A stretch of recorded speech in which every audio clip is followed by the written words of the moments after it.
Hello everyone, स्वागत है आप सभी का। आज हमारे सामने जो खड़ी हैं, हमारे बगल में, इनका नाम है श्रुति साहा और इनका चयन एसएससी जीडी के थ्रू 2021 में हुआ है। और एसएससी जीडी आप जानते हैं, ये बहुत अलग-अलग एग्ज़ाम्स, बहुत अलग-अलग तरीके के पोस्ट कवर करते हैं यहाँ पर, जिसमें से इनका चयन जो है वो सीआईएसएफ पद पर हुआ है। और आज हम जानेंगे कि आखिर इनकी लाइफ स्टडी क्या रही है, इनकी जर्नी क्या रही है। और सबसे जो महत्वपूर्ण बात है कि जब आपका सिलेक्शन होता है किसी भी एग्ज़ाम के लिए, तो उस एग्ज़ाम में आपका जर्नी एक बड़ा रोल प्ले करता है, इसलिए ताकि आप अपनी सफलताओं को बेहतर तरीके से आप देख सकते हैं, समझ सकते हैं और कर सकते हैं।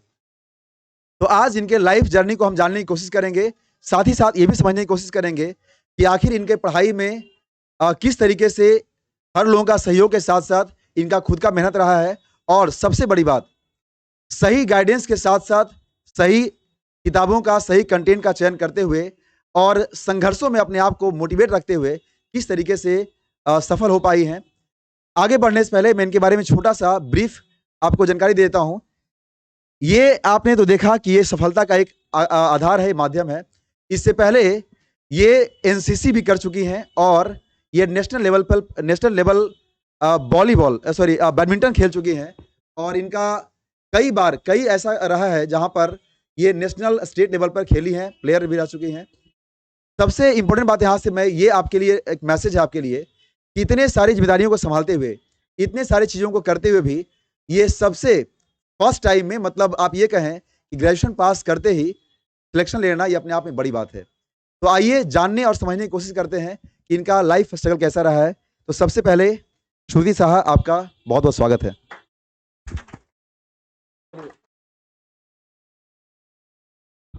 अ, सबसे पहला सवाल आपसे ये है कि आप अपने बारे में एक छोटा-सा इंटरव्यू दीजिए कि आप कहाँ से आती हैं और आपका एजुकेशन बैकग्राउंड क्या है?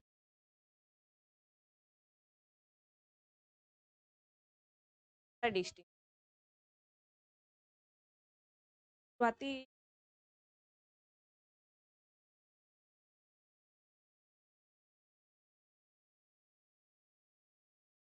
12th भी बिहारीगंज कॉलेज से किया है।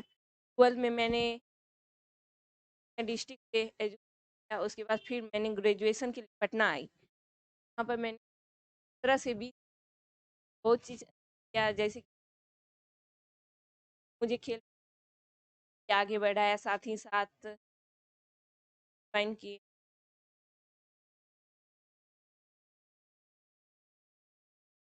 टाइम थे, पढ़ना भी था, ये भी करना था। था। मैंने है ना पढ़ाई थोड़ा पीछे हो गया और उसके बाद ये सबको लेके चलने में, तो उसके बाद कोरोना, तब उसके बाद देखिए, ये इनका एक छोटा-सा जर्नी है जहाँ पर आप देखे कि मतलब पढ़ाई करते हुए ये आगे बढ़ी हैं। चलिए, अगला सवाल आपका ये है कि जब आप अपने घर यानी बिहारीगंज, पूर्णिया डिस्ट्रिक्ट, मधेपुरा डिस्ट्रिक्ट से पटना आई, तो ये सवाल हम हमेशा पूछते हैं और ये सवाल ज़रूरी भी है। क्या पटना आने के पीछे का क्या मतलब था? उद्देश्य तो जॉब होता ही है, लेकिन पटना आना क्या ये आसान था या किस तरीके का स्ट्रगल करने पड़ते हैं घर में? क्योंकि लड़कियों को पटना भेजना आसान नहीं होता है भाई, है ना? लड़कियां पटना जब आती हैं तो शायद कई बार अपने पेरेंट्स को कन्विंस करना पड़ता है कि हमें पटना जाना है, घूमने के लिए नहीं, पढ़ने के लिए जाना है। घूमना तो एक छोटा सा ब्रीफ सेशन होता है। तो पटना आने के पीछे का क्या कहानी है? आप अपने पेरेंट्स को कैसे कन्विंस कर पाए? इसके बारे में बताइए थोड़ा सा। मेरे मेरे फैमिली तो है ना सपोर्टिंग थे पढ़ाई के चलते, पढ़ाई में, जिसके कारण मैं उसका धन्यवाद भी करती हूँ अपने मम्मी पापा का। और एक ये जिम्मेदारी था कि घर से है ना फैमिली से पहली लड़की थी कि मैं और मेरी सिस्टर जो कि बाहर आई थी पूर्णिया पढ़ने, फिर उसके बाद पटना। एक जिम्मेदारी बना रहता है कि घर में गई हो, बाहर निकली हो तो कुछ करना ही है, कुछ बन के निकलना है। मेरे गांव से ऐसा नहीं है कि हम पहली ही लड़की है, बहुत लड़की है ना गई है, पढ़ी भी है अच्छे से और नौकरी भी ली है। नाम उसी का होता है जो है ना नौकरी करते हैं या आगे अचीव कोई करते हैं। यही है कि आगे अचीव नहीं करोगी तो नाम नहीं होगा। ये घर का भी माहौल होता है कि करना ही है, एक ये जिम्मेदारी बना रहता है। देखिए, तो वास्तव में बहुत सारे फैमिली सपोर्टिव होते हैं और यहाँ से एक मैसेज है हर उन लोगों के लिए, विशेष तौर पे उन पेरेंट्स के लिए मैसेज है कि कम से कम आप जिस तरीके से घर में लड़के और लड़कियां मतलब होते हैं, बेटे और बेटियां, इसमें पहले तो आप भेदभाव मिटा दीजिए। पहले कोई भेदभाव नहीं होना चाहिए, क्योंकि आजकल आप एक दंगल का, मैं यहाँ पर एक लाइन कोट करना चाहूंगा, हमारी छोरी छोरों से कम है के। इसका मतलब ये हुआ कि लड़कियां आजकल किसी भी फील्ड में कम नहीं है, और ये इसका ज्वलंत एग्जाम्पल है। मुझे गर्व है इस बात पर कि हमारी जो बहनें हैं आज देश सेवा में भी अपना योगदान देने के लिए तत्परता के साथ आगे आ रही हैं। ये अपने आप में बहुत बड़ी बात है, क्योंकि इतना सोच पाना, और सबसे बड़ी बात यहाँ पर पेरेंट्स का भी धन्यवाद है कि उनके पीछे एक बैकअप दे पाते हैं, सपोर्ट दे पाते हैं कि अपने बच्चों को, ताकि वो बेहतर से बेहतर आगे बढ़ सकें और देश सेवा में भी अग्रणी स्थान हासिल कर सके। ये भी मतलब सारे पेरेंट्स भी धन्यवाद के पात्र हैं। तो हर पेरेंट्स को मेरा ये निवेदन है, मेरा ऐसा कहना है कि आप अपने बच्चों को फुल सपोर्ट करें, साथ ही साथ विशेष तौर पर मतलब बेटियों को ज़्यादा सपोर्ट करें। ज़्यादा सपोर्ट करने का अर्थात ये हुआ कि उन्हें किसी तरीके की कमी मत दीजिए आप, क्योंकि वो बहुत ज़्यादा अपने फील्ड में एक्सेल कर सकती हैं। बहुत असीम एनर्जी उनके पास है, बहुत असीम ऊर्जा उनके पास है। दुर्गा का और काली का और लक्ष्मी का, सरस्वती का वास्तविक अवतार हैं। चलिए आगे बढ़ते हैं इस इंटरव्यू में और हम बात करते हैं पटना आने के बाद तैयारी का क्या आधार रहा, और आज जिस तरीके से आपका चयन हो पाया, तो आप हमारे पास यानी इम्पिटस इंग्लिश में आप आई, और उसके बाद का क्या रहा आपका तैयारी करने का आधार? इम्पीटेंस क्लासेस में तो 2019 से सर से जुड़े हैं। सर ने अच्छा पढ़ाया और उसके बाद है मोटिवेशनल। एक ये ज़रूरी रहता है कि पढ़ाई के साथ आपको कौन मोटिवेशनल के साथ पढ़ाया जा रहा है वो मैटर करता है। किस तरह से गाइड किया जाए कि कैसे पढ़ना है, किस तरीके से पढ़ना है, कितना पढ़ना है, कहाँ से पढ़ना है, कम चीज़ पढ़ के आप कैसे अचीव कर सकते हैं, ये मायने रखता है। देखिए, एक चीज़ आप ध्यान रखिए, ये बहुत ही सॉलिड आंसर था। कितना पढ़ना है ये ज़्यादा ज़रूरी है। पढ़ने का तो पूरा का पूरा पढ़ा हुआ है, तो कितना पढ़ना है ये सबसे ज़्यादा मैटर करता है, और कहाँ से पढ़ना है, कब पढ़ना है ये आप सिलेक्ट करते हैं, लेकिन कितना पढ़ना है, कहाँ से पढ़ना है, ये आपके बेहतर मेंटोर जो होते हैं वो आपको यहाँ पर बताते हैं, गाइड करते हैं। तो इसीलिए ये चीज़ ध्यान रखना है, सबको समझना भी इस बात को है। आगे बढ़ते हैं, और एक सबसे जो इम्पोर्टेंट चीज़ होता है, हम समझते हैं इस एग्ज़ाम प्रोसेस के बारे में कि एसएससी जो जीडी का एग्ज़ाम होता है ना? इसकी तैयारी के बाद इसका आगे का क्या प्रोसेस होता है? जैसे पीटी, है ना? एग्ज़ाम होता है, रिटन टेस्ट, उसके बाद का क्या तैयारी होता है? इस एग्ज़ाम के बारे में थोड़ा-सा एक ब्रीफ समझाइए इनको। आप पीटी में अच्छे नंबर लेते आते हैं तो आपको दिक्कत नहीं होता है। मेडिकल मेरिट लिस्ट मेन होता है, उसके बाद फिजिक आप मेंटली और फिजिकली फिट रहेंगे तो आपको कोई प्रॉब्लम नहीं होगा। रनिंग में हाई जंप, लॉन्ग जंप जो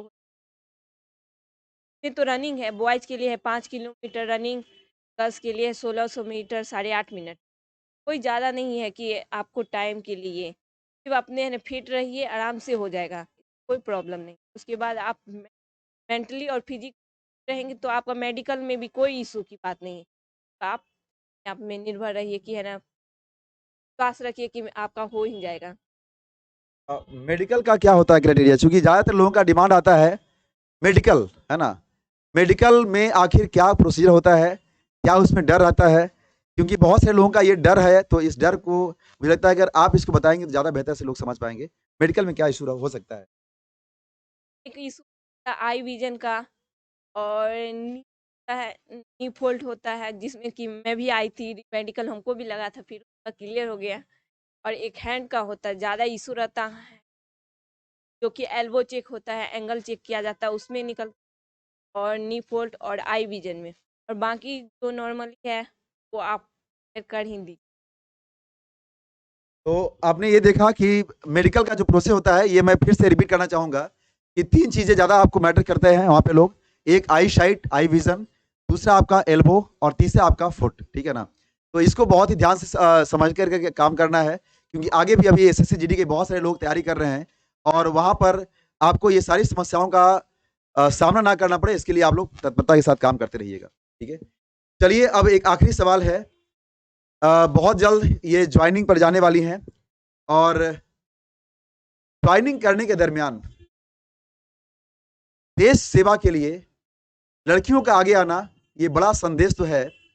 आगे आप विशेष तौर पे अपनी सभी बहनों के लिए क्या संदेश देंगे और उन सभी पेरेंट्स के लिए जो ये समझते हैं कि हमारी लड़कियों में उतना क्षमता नहीं है, उतनी पोटेंशियल नहीं है, क्या कहना चाहेंगे इसके बारे में? क्या ऐसा होता है कि लड़कियां कमज़ोर हैं? मुझे तो नहीं लगता भाई, मुझे नहीं लगता यहाँ पर, है ना?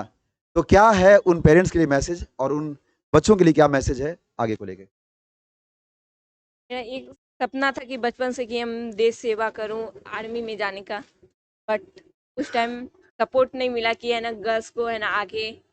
बाद में जब मिला मौका तो एसएससी जीडी के थ्रू मैंने सीआईएसएफ में चयन हुआ। और मैं यही कहना चाहती हूँ कि लड़की लड़कों से कम नहीं होती है, अपने में विश्वास पोटेंशियल रखना चाहिए। देखिए, क्षमता है, क्षमता के अनुसार काम करना है आप लोगों को, है ना? और इस क्षमता के अनुसार काम करके ही आप बेहतर कर सकती हैं। तो एक बार आप सबों की तरफ से, हमारी पूरी इम्पेडस फैमिली की तरफ से आप सबों को, और सबसे जो बड़ी बात है, एक संदेश आपके लिए भी है कि आप विशेष तौर पे ये संदेश पेरेंट्स के लिए है कि कभी भी बच्चों को कम करके नहीं आंकना चाहिए।